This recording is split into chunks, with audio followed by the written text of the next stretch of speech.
Hey, what's up? Welcome back dito sa ating channel dito sa Box TV.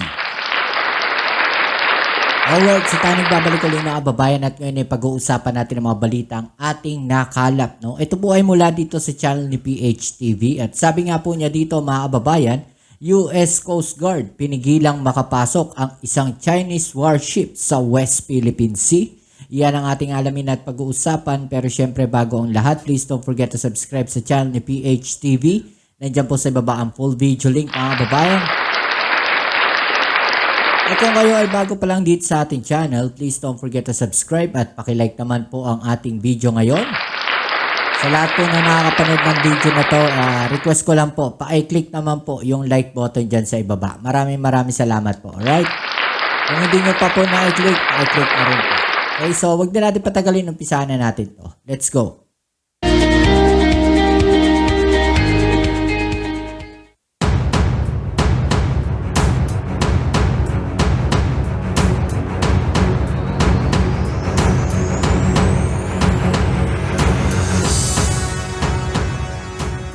Iniulat na nagbigay umano ng ultimatum ang Foreign Minister ng China na si Wang Yi laban sa presensya ng mga barko ng Philippine Coast Guard at Navy sa South China Sea at sinabi na dapat na umanong umalis ang mga barko ng Pilipinas sa nasabing karagatan. Sinabi niya na wala umanong karapatan ang gobyerno ng Pilipinas na mag-deploy ng anumang naval o coast guard ship sa South China Sea dahil pagmamay-ari ng China ang nasabing karagatan. Grabe, no? Dapat umanong humingi ng pahintulot ang Philippine Navy at Coast Guard sa Chinese government bago sila makapasok sa karagatan ng China dahil nagdadala umano ng banta ang presensya ng sandatahang lakas ng Pilipinas sa kanilang mga isla sa South China Sea. Grabe, no? Tayo pa'y nagdadala ng banta sa kanila mga kababayan. Ganun ba? No, ganun ba mga kababayan? Kalaki ang threat ng Pilipinas sa China?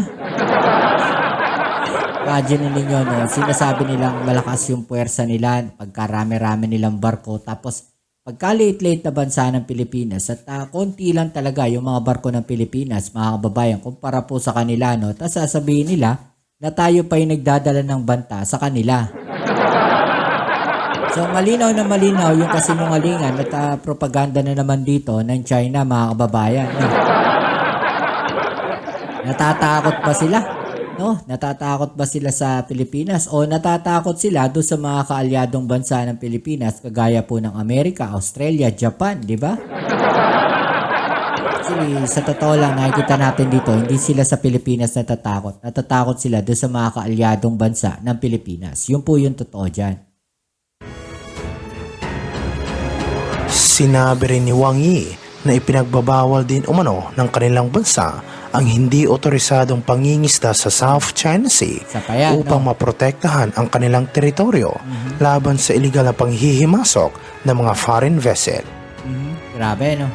Samantalang yung mga mangingisda nila, no, illegal na pumapasok sa atin, 'di ba? Tapos tayo pa yung huhulihin nila. Baliktad ata, 'yun ang nangyayari, no? Alam niyo kagagawan kasi yan ng mga nakaraang administrasyon, naging maluwag po sila mga kababayan, no? Mga nakaraang administrasyon kasi yumuko talaga yan sa China, eh. 'Di ba? Kasalanan talaga nila yan mga kababayan. Iniulat ito matapos ang pinakamalaking Coast Guard ship sa mundo ay sumama sa iba pa mga Chinese vessel na kasalukuyan nagkukumpulan malapit sa Ayungin Shoal na kung saan ay nasa loob ng exclusive economic zone ng Pilipinas. Ayon sa isang US-based na national security expert na si Ray Powell, ang CCG-5901 na binansagang monster ship dahil sa laki nito ay sumama sa isa pang CCG vessel na 4203 at patuloy umunong dumadami ang mga Chinese vessels sa Ayungin na kilala din sa International Maritime Map bilang Second Tama Shoal. Sinabi ni Powell na ginamit niya ang Automatic Identification System upang matukoy ang CCG Vessel 5901. Ang 12,000 toneladang barko ay armado umano ng mga machine gun at may malaking helicopter platform at hangar na pwedeng gamitin ng malalaking rotary wing aircraft. Ang Chinese Coast Guard Vessel 5901 ay doble ang laki kaysa sa Ticonderoga-class guided missile cruiser ng US Navy at mas malaki rin kaysa sa Arleigh Burke-class guided missile destroyer. Bago ito makita, Ang tanong, kahit malalaki ba yung mga barko na yan, ganun ba kasing tibay yan, mga kababayan? Diba? Gaya ng mga barko ng Amerika, no? Diba? Kumpara nyo naman, yung tibay na lang, mga kababayan. Na usually, ang ginagawa kasi ng China, mga kababayan, it's either paramihan o palakihan. No? Ganun sila manakot eh. Malaki barko namin. No? Patakot kayo kasi malaki barko namin. No? Pero ang totoo niyan, mahihinang klase talaga yan. Diba? Mahihinang klase talaga yan. Imagine niyo na lang, isang barko, mga kababayan, o 2 o 3 barko, ilang taon bago ma-deliver sa Pilipinas. Kwentahin nyo yun. Ilang dekada, mga kababayan, bago sila makabuno no, ng ganyang kalaking armada no, nakagaya po ng sa China. Diba? Imagine nyo na lang.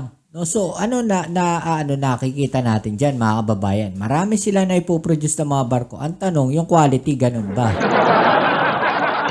Diba? Alam naman natin yung gawa ng mga yan eh. malapit sa Ayungin Shoal, ang China Coast Guard Vessel 5901 ay na-monitor sa North Natuna Sea ng Indonesia, isang marginal area na matatagpuan din sa South China Sea sa loob ng exclusive economic zone ng Indonesia. Inaangkin ng Beijing ang pagmamay-ari ng malalaking bahagi ng West Philippine Sea sa ilalim ng 9-dash line policy nito.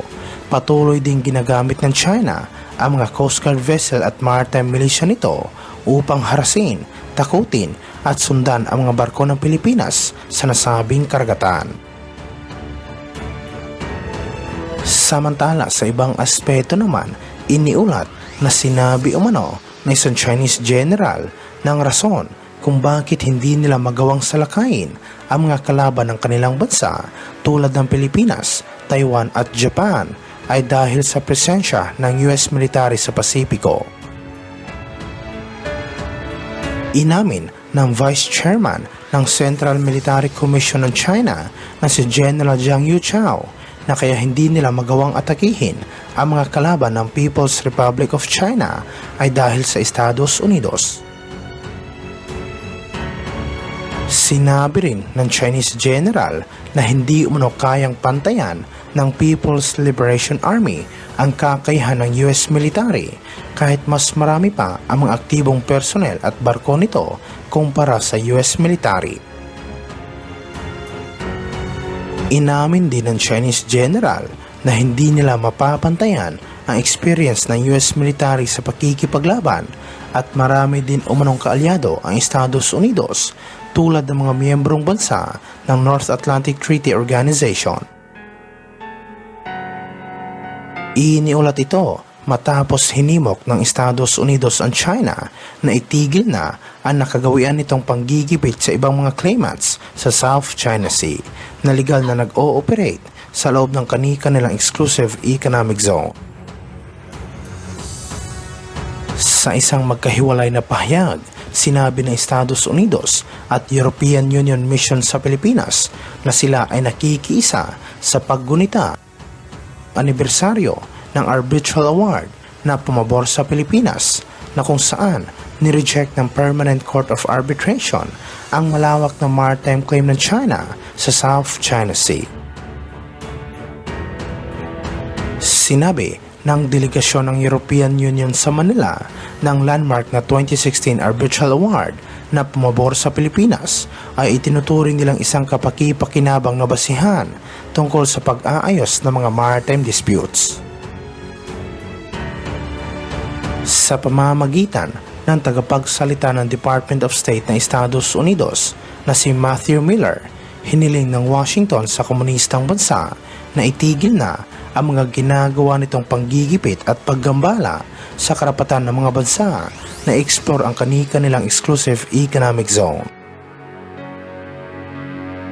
Sa isang pahayag, na ibinahagi ng US Embassy sa Manila, sinabi umano ni Miller na muling pinagtitibay ng Estados Unidos ang July 2020 policy nito tungkol sa maritime claims sa South China Sea. Sinabi niya na patuloy na hinihimok ng Estados Unidos ang China na sundin ang international na batas na makikita sa 1982 Law of the Sea Convention at wakasan na ang panggigipit nito sa mga ginagawang freedom of navigation at overflight ng ibang bansa na legal na nag-ooperate sa rehiyon.